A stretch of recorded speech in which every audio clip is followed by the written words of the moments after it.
This is going to be a Game of Thrones, Chapter 2.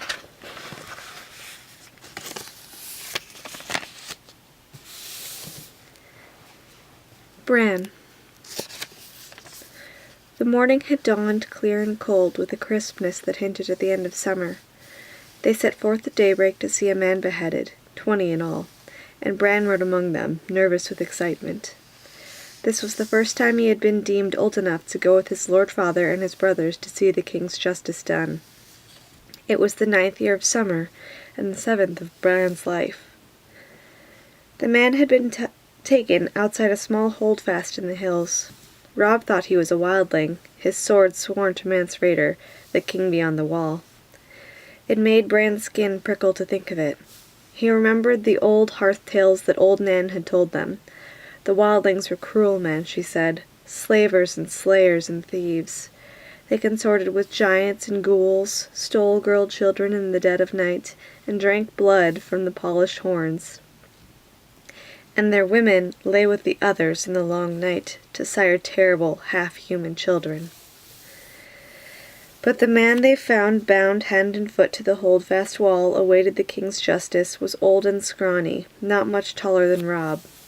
He had lost both ears and a finger to frostbite, and he had dressed all in black, the same as a brother of the Night's Watch, except that his furs were ragged and greasy.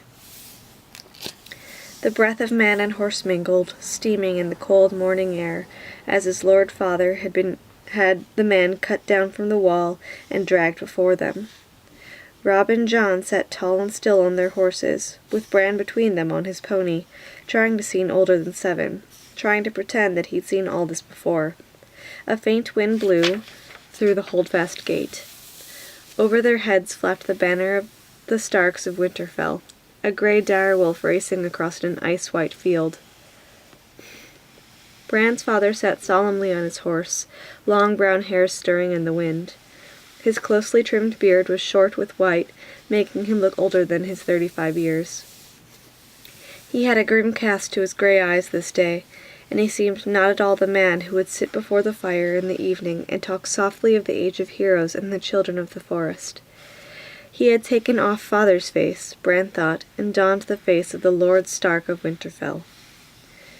There were questions and answers given there in the chill of the morning, but afterward Bran could not recall much of what had been said. Finally his lord father gave a command, and 2 of his guardsmen dragged the ragged man to the ironwood stump in the center of the square. They forced his head down onto the hard black wood. Lord Eddard Stark dismounted, and his ward Theon Greyjoy brought forth the sword. Ice, the sword was called. It was his blade wide across as a man's hand, and taller even than Robb. The blade was Valyrian steel, spell-forged and dark as smoke. Nothing held an edge like Valyrian steel. His father peeled off his gloves and handed them to Jory Castle, the captain of his household guard.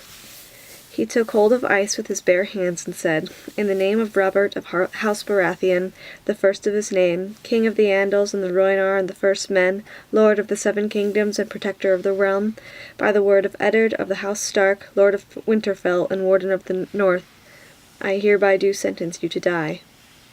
He lifted the greatsword high above his head.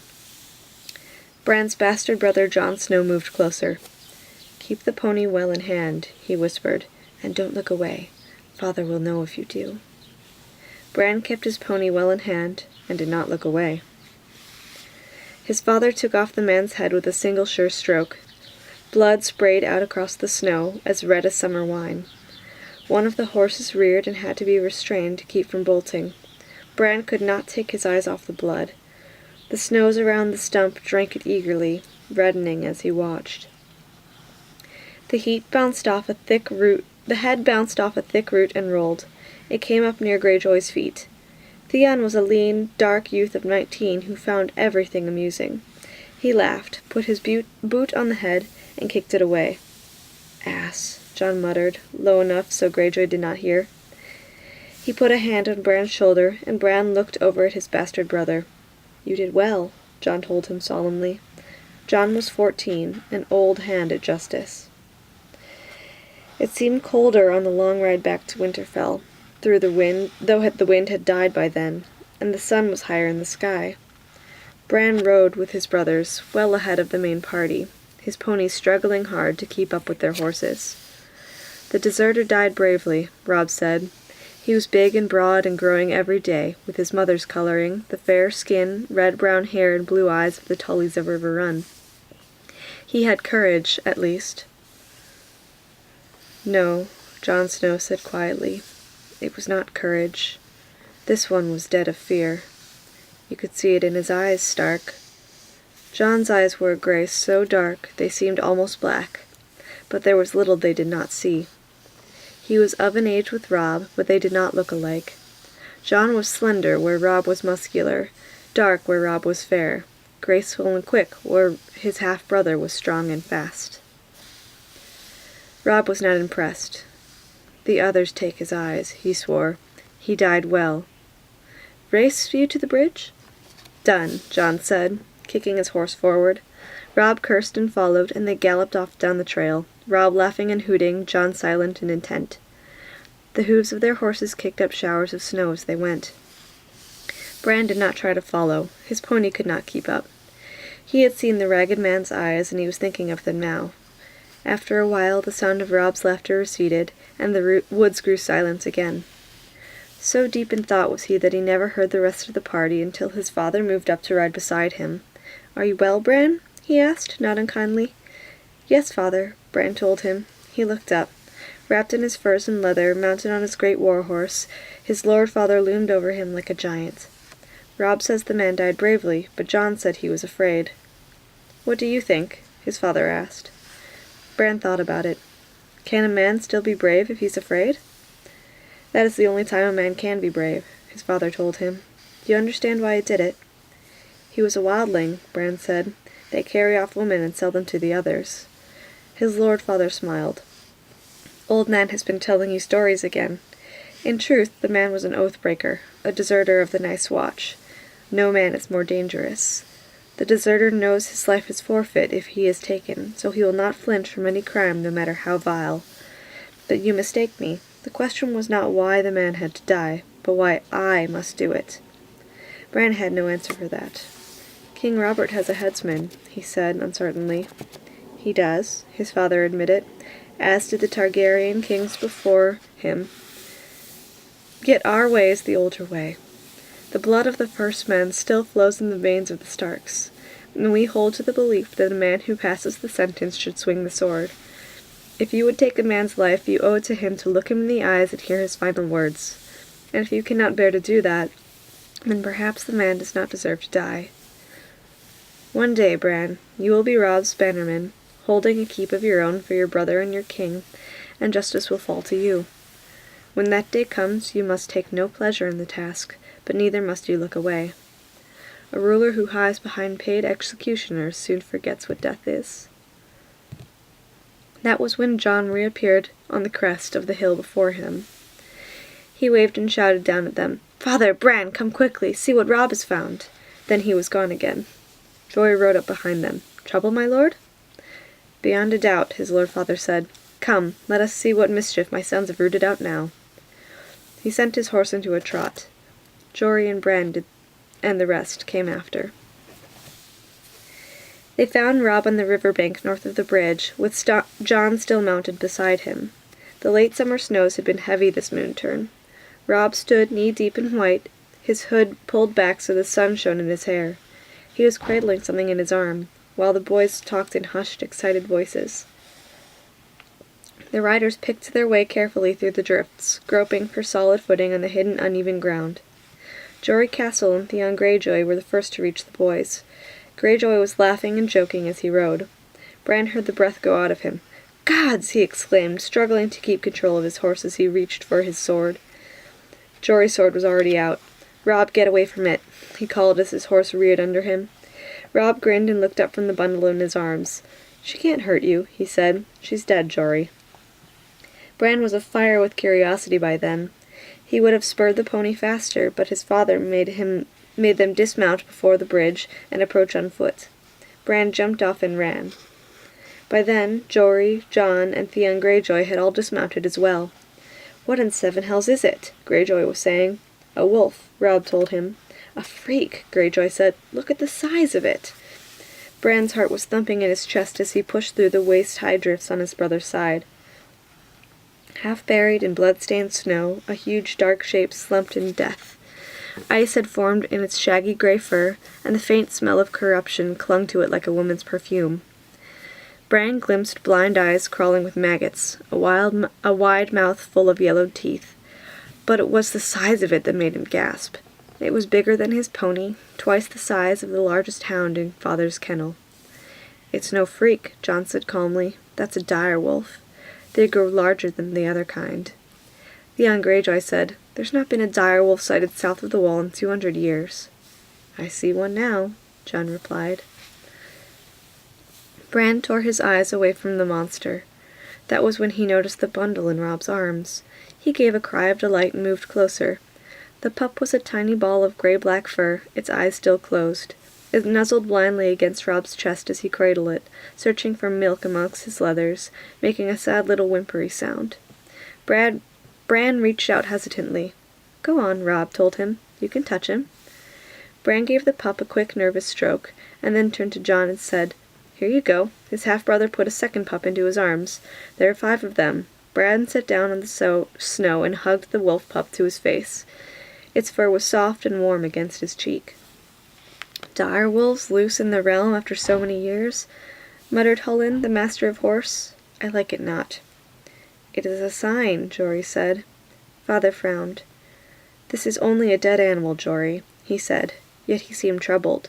Snow crunched under his boots as he moved around the body. Do we know what killed her? There's something in the throat, Robb told him, proud to have found the answer before even his father had asked. There, just under the jaw. His father knelt and groped under the beast's head with his hand. He gave a yank and held it up for all to see. A foot of shattered antler, tine snapped off, all wet with blood. A sudden silence descended over the party. The men looked at the antler uneasily, and no one dared to speak. Even Bran could sense their fear, though he did not understand. His father tossed the antler to the side and cleaned his hands in the snow. I'm surprised she lived long enough to whelp, he said. His voice broke the spell. Maybe she didn't, Jory said. I've heard tales. Maybe the bitch was already dead when the pups came. Born with the dead, another man put in. Worse luck. No matter, said Hullen. They may be dead soon enough, too. Bran gave a wordless cry of dismay. The sooner the better, the young Greyjoy agreed. He drew his sword. Give the beast here, Bran. The little thing squirmed against him, as if it heard and understood. No! Bran cried out fiercely. It's mine. Put away your sword, Greyjoy, Robb said. For a moment he sounded as commanding as their father, like the lord he would someday be. We will keep these pups. You cannot do that, boy, said Harwin, who was Hullen's son. It may be a mercy to kill them, Hullen said. Bran looked to his lord father for rescue, but got only a frown, a furrowed brow. Hullen speaks truly, son. Better a swift death at a hard one from cold and starvation. No, he could feel tears welling in his eyes as he looked away. He did not want to cry in front of his father. Robb resisted stubbornly. Sir Roderick's red bitch whelped again last week, he said. It was a small litter, only 2 live pups. She'll have milk enough. She'll rip them apart when they try to nurse. Lord Stark, Jon said. It was strange to hear him call father that, so formal. Bran looked at him with a desperate hope. There are 5 pups, he told father. 3 male, 2 female. What of it, Jon? You have 5 true-born children, Jon said. 3 sons, 2 daughters. The direwolf is the sigil of your house. Your children were meant to have these pups, my lord. Bran saw his father's face change, saw the other men exchange glances. He loved Jon with all his heart at that moment. Even at 7, Bran understood what his brother had done. The Count had come right only because Jon had omitted himself. He had included the girls, included even Rickon, the baby, but not the bastard who bore the surname Snow, the name that custom decreed to be given to all those of the north unlucky enough to be born with no name of their own. Their father understood as well. You want no pup for yourself, Jon? He asked softly. The direwolf graces the banners of House Stark, John pointed out. "I am no Stark, father." Their Lord Father regarded John thoughtfully. Rob rushed into the silence he left. "I will nurse them myself, father," he promised. "I will soak a towel with warm milk and give him suck from that." "Me too," Bran echoed. The Lord weighed his sons long and carefully with his eyes. "Easy to say, harder to do. I will not have you wasting the servants' time with this. If you want these pups, you will feed them yourselves. Is that understood?"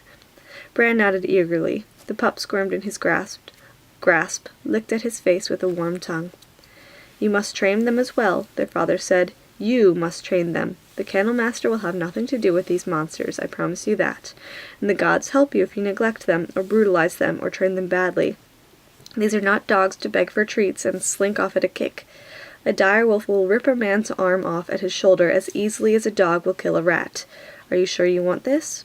"Yes, father," Bran said. "Yes," Rob agreed. "The pups may die anyway, despite all you do."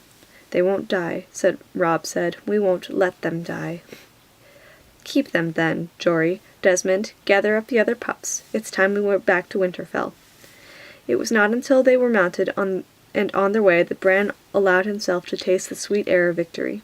By then his pup was snuggled inside his leathers, warm against him, safe for the long ride home. Bran was wondering what to name him. Halfway across the bridge, John pulled up suddenly. "What is it, John?" their Lord Father asked. "Can't you hear it?"